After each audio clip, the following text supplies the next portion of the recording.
Hello everyone, welcome back to the channel. तो हम Vikas Gupta sir की ब्लैक बुक के सॉल्यूशंस डिस्कस कर रहे थे और आज हम कैलकुलस के नेक्स्ट चैप्टर पर आ गए हैं जिसमें हम कंटिन्यूटी, डिफरेंशिएबिलिटी, डिफरेंशिएशन इनकी फर्स्ट एक्सरसाइज सॉल्व करेंगे। पुराने चैप्टर्स आप प्लेलिस्ट में नीचे देख सकते हैं।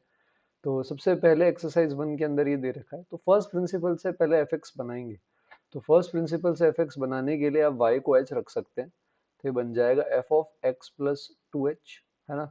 और एफ एक्स को आप एक तरफ भेज देंगे, राइट साइड में आपके पास आ जाएगा एफ ऑफ टू एच, और ये वाला जो टर्म आ रहा है आपके पास ब्रैकेट खोल देंगे अगर आप, तो ये हो जाएगा 6x² h प्लस 12xh²। अब आप h से डिवाइड कर दो यार, 2h से डिवाइड कर दो, क्योंकि यहाँ पे सब जगह x प्लस एच की जगह 2h है। तो आप 2h से पूरे को डिवाइड कर देंगे और h टेंडिंग टू जीरो लगा देंगे। तो ये वाला जो पार्ट है ये बन जाएगा फर्स्ट प्रिंसिपल से एफ डैश एक्स।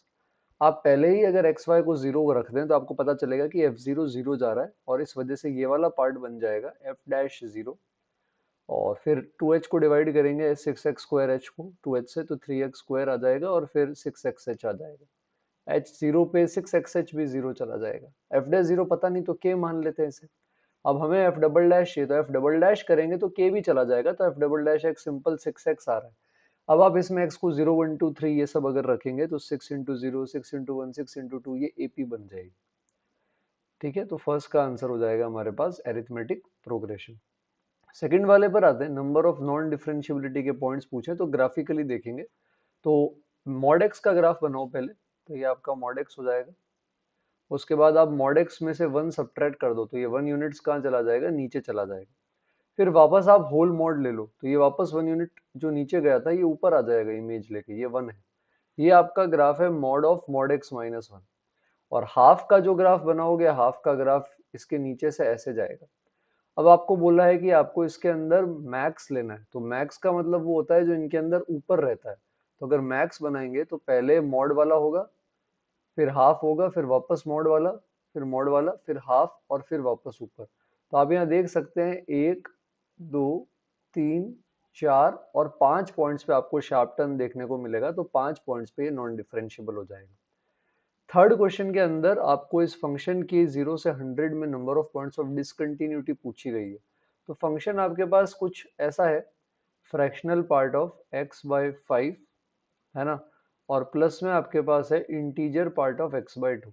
तो पहले तो फ्रैक्शनल पार्ट को भी आपको क्या करना है, इंटीजर पार्ट के अंदर चेंज कर देना है। तो अगर आप फ्रैक्शनल पार्ट को भी इंटीजर पार्ट में चेंज करोगे तो ये x/5 minus integer part x/5 हो जाएगा। ये कंटिन्यूस, इसको छोड़ो, इसका एनालिसिस करते हैं। इंटीजर पार्ट x/2 माइनस के अंदर इंटीजर पार्ट x/5 का। तो जैसे मान लो आप x/2 देखोगे तो लाइन ऐसे जाती है 0 से 100 में। 100 पे वैल्यू इसकी 50 आती है। तो जहां जहां इंटीजर्स होंगे 0 से 50 में, वहां टूट सकता है। जीरो पे नहीं टूटेगा, क्योंकि जीरो और जीरो प्लस इसी पे चेक करेंगे, इस क्लोज 0 से 100 के इंटरवल में। तो जीरो जीरो प्लस पे दोनों इंटीजर पार्ट जीरो ही होगा। बाकी जहां भी ये इंटीजर के बराबर होगा 1 2 3, इनफैक्ट 50 जब होगा 100 रखने पे तब भी टूटेगा। 100 पे 50 वैल्यू होगी और 100 माइनस रखूंगा तो 49 होगी। तो ये काफी सारी जगह यहाँ पर ब्रेक करेगा, है ना, जहां पर भी 2 से डिविजिबल होगा। तो ये टोटल 50 पॉइंट्स पे ब्रेक करेगा।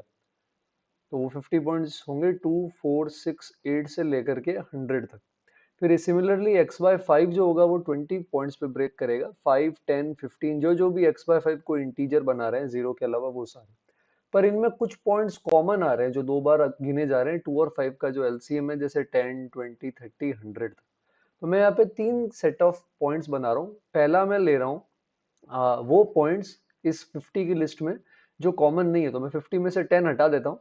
तो 40 पॉइंट्स मेरे पास मिलेंगे। मैं 10 20 इसमें से एक बार हटा रहा हूँ ना, 10 20 का मैं सेपरेट एनालिसिस करूंगा। तो इन पॉइंट्स पे x/2 टूटेगा, डिसकंटिन्यूस है, पर x/5 नहीं टूटेगा। और डिसकंटिन्यूस माइनस कंटिन्यूस डिसकंटिन्यूस होता है, थ्योरम होती है।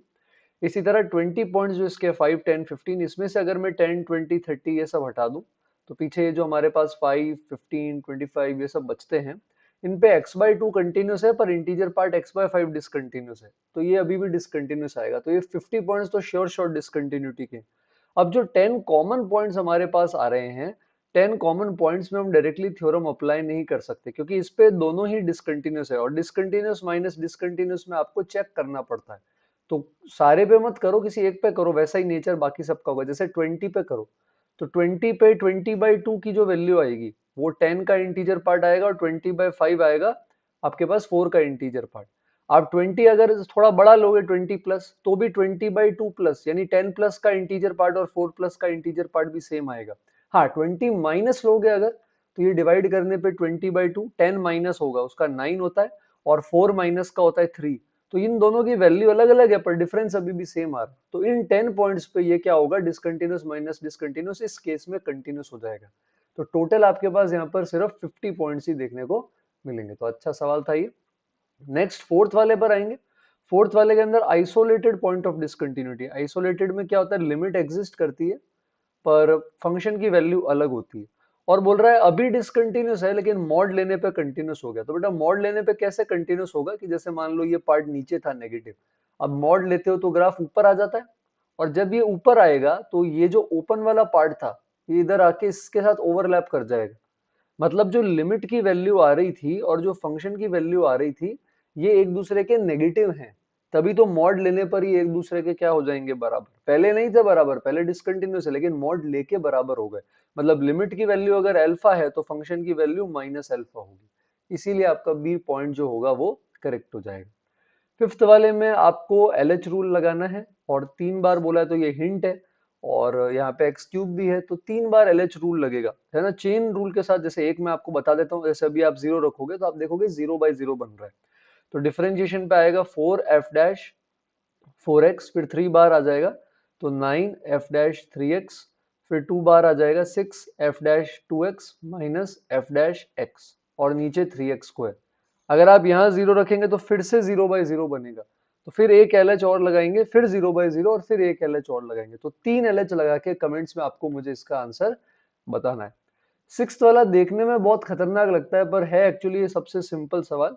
आपको y का डिफरेंशिएशन पूछा है थीटा π/3, बट एक्चुअली y बराबर एक कांस्टेंट y बराबर 1 आएगा। अब करना कैसे, जैसे मैं आपको फर्स्ट वाला करके बताता हूँ। तो इसके अंदर है 1/1 प्लस, अब आप इसको ऐसे लिख दो tan थीटा की power sin theta upon tan theta की power cos theta. Power subtract हो रही है तो आप इन्हें डिवाइड कर देंगे। फिर यहाँ पे cot थीटा की power cos theta minus cot theta है तो आप cot थीटा को 1/tan लिख सकते हैं, है ना। तो ये पावर्स उल्टा हो जाएगी, tan की पावर में cot माइनस cos हो जाएगा, है ना। तो ये हो जाएगा tan थीटा की पावर cot थीटा और अपॉन में आ जाएगा tan थीटा की पावर cos थीटा। फिर आप जब एलसीएम लेंगे तो ये जो tan थीटा की पावर cos थीटा है ये यहाँ पर आ जाएगा और फिर डिनोमिनेटर का डिनोमिनेटर कहाँ चला जाता है, ऊपर न्यूमरेटर। तो ये फर्स्ट बन जाएगा। ऐसे ही जब आप सेकंड वाले में करेंगे तो आपके पास डिनोमिनेटर वही आएगा जो फर्स्ट के एग्जांपल में आया है और ऊपर tan थीटा की पावर sin थीटा आएगा। और सेम थर्ड में करेंगे तो ऊपर tan थीटा की पावर में cot थीटा आ जाएगा, डिनोमिनेटर सेम ही रहेगा। तो न्यूमरेटर में भी tan थीटा की पावर cos sin और cot है, डिनोमिनेटर में भी tan थीटा की पावर cos sin cot है। ये y की वैल्यू एक्चुअली कांस्टेंट आ जाएगी 1 और फिर कांस्टेंट का डिफरेंशिएशन 0 होता है। ठीक है। और सेवेंथ बड़ा आसान है, वह dy/dx पूछा है तो आप डिफरेंशिएशन करेंगे चेन रूल से, है ना। तो ये आ जाएगा 2x f' of x² plus 1। अब अगर आप 1 डाल देंगे तो dy/dx हो जाएगा 2 इंटू f'2 के बराबर, ऐसा। तो अब आप f'2 यहाँ से निकाल सकते हैं, f'2 sin 4 के बराबर है तो आंसर हो जाएगा 2 टाइम्स sin 4। तो इसमें ज्यादा कुछ करना नहीं था। एट्थ में भी डिफरेंशिएशन ही है पर अब वही है कि डिफरेंशिएशन करना कैसे है, क्योंकि 7π/6 पे पूछा है। अब 7π/6 इज थर्ड क्वाड्रेंट, तो थर्ड क्वाड्रेंट में cos x नेगेटिव होता है तो आप इसको sin x plus cos x लिख सकते हो 7π/6 और उसके पड़ोस में, ऐसा। अब sin x plus cos x कैसा खुलेगा, पॉजिटिव नेगेटिव, तो उसके लिए आप क्या कर सकते हो, √2 से मल्टीप्लाई डिवाइड कर दो तो ये आइडेंटिटी बन जाएगी sin x प्लस π/4। और अगर हम इसमें 210 डिग्री रखें तो 210 प्लस 45 255, है ना। ये अभी भी थर्ड क्वाड्रेंट ही आता है तो ये साइन भी नेगेटिव होगा। तो अल्टीमेटली हम 7π/6 और उसके पड़ोस में मॉड ऐसा खोल सकते हैं। हम आइडिया ले रहे हैं साइन का, पुट नहीं कर रहे, आइडिया ले रहे हैं साइन का। अब आप इसका डिफरेंशिएशन कर सकते हैं यहाँ पे और फिर डिफरेंशिएशन करने के बाद अब आप 7π/6 इसमें पुट कर सकते हैं। तो मॉड खोलने के लिए पहले देख लो कि वहां पे फंक्शन कैसा है। ठीक है। अभी यहाँ पे 2 sin x cos y 1 है और आपको निकालना है d2y/dx स्क्वायर। तो ये आई थिंक डिफिकल्ट नहीं है, 2 बार डिफरेंशिएट करके आप निकाल सकते हो। आप चाहो तो इनको अलग अलग भी कर सकते हो, है ना।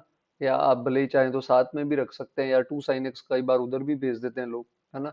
जैसे cos y है तो आप उसको लिख सकते हो 1/2 cosec x और फिर 2 बार डिफरेंशिएट कर सकते हो, जैसे minus sine y D Y by D X, है ना, ये एफ वाई डैश आ गया, ये हो जाएगा minus cosec x cot x. अच्छा, पहले आप इसमें भी पाई बाय फोर रखोगे y और x की जगह, तो वहां से आपको dy बाई डी एक्स की वैल्यू मिलेगी, क्योंकि आपके सेकंड डेरिवेटिव में dy बाई डी एक्स का टर्म भी आएगा ना, उसमें क्या पुट करोगे तो वो यहां से निकालोगे। तो आप x और y को पाई बाय फोर रखो और वहां से पहले dy बाई डी एक्स निकाल लो। अब सेकंड डेरिवेटिव में एक डेरिवेटिव और करो, प्रोडक्ट रूल लगाओ, तो minus cos y d Y by D x, फिर minus sine y d two Y by D x square, ये कैलकुलेट करना है। राइट साइड के अंदर minus cosec x cot x है, तो पहले माइनस कोसेक एक्स का करेंगे, है ना, तो वो आ जाएगा कोसेक एक्स कॉट एक्स, और एक कॉट एक्स पहले से पड़ा है। फिर कॉट एक्स का करोगे तो minus cosec square into minus cosec. अब आप देखो एक्स और वाई की जगह तो पाई बाय फोर रख दो, और वाई डैश की वैल्यू जो आपने अभी पीछे से निकाली थी यहाँ से वो रख देंगे, तो वाई डबल डैश आ जाएगा। तो सिंपल है, डिफरेंशिएशन में कभी कभी लेंदी हो जाता है, पर हमें उससे घबराना नहीं है। अब d two Y by D x square पूछा है यहाँ पे, at t equal to one, तो चेन रूल से करेंगे ये भी। पहले d Y by D x निकालो, तो आप इसको लिख सकते हो d Y by D t upon d x by D t. तो d Y by D t आएगा अगर आप करोगे तो थ्री टी स्क्वायर, है ना, F dash of T cube, और नीचे आ जाएगा two T F dash of T square, ये बनेगा ऐसा। ये D Y by D X की वैल्यू आ रही है ऐसा, है ना। अब आपको क्या करना है, अगर आपको D two Y by D x square चाहिए तो आपको इसका एक्स के रेस्पेक्ट में एक डेरिवेटिव और करना पड़ेगा इस वाली क्वांटिटी का, पर ये तो टी में है, तो अपन यहाँ क्या करेंगे, ऊपर नीचे डी टी डिवाइड कर देंगे, तो आप यहाँ पर भी डी टी से डिवाइड कर दो, और जो डी एक्स बच रहा है उसको भी डी टी से डिवाइड कर दो, है ना। तो आपका फिर एक्सप्रेशन ऐसा बन जाएगा, टी के टर्म्स में क्वेश्चन रूल लगाओगे आप किस पे, three T square F dash T cube, chain rule और प्रोडक्ट रूल के साथ साथ जो भी लग रहा है यहाँ पे, और नीचे डिनोमिनेटर में आ जाएगा dx बाई डी टी।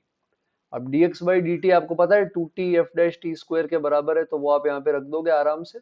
और इस वाले पार्ट के अंदर अब आप u बाई वी लगाओगे, u बाई वी लगाते वक्त भी प्रोडक्ट और चेन रूल लगेगा, तो आपको u बाई वी लगा के फिर लास्ट में ऊपर और नीचे t को 1 रखना है। तो ये अब आप ट्राई करके कमेंट में आंसर बता सकते हैं। तो 1 से 10 हमने आज किए थे, रिमेनिंग 10 हम कल करेंगे। आप अपने लेवल पे भी 11 से 20 लगा सकते हैं, और पसंद आया हो तो उस लाइक करें, सब्सक्राइब करें, शेयर करें आपके फ्रेंड्स के साथ, और कमेंट्स में फीडबैक दे सकते हैं। जल्दी मिलेंगे एक और वीडियो के साथ, तब तक के लिए थैंक यू एवरीवन।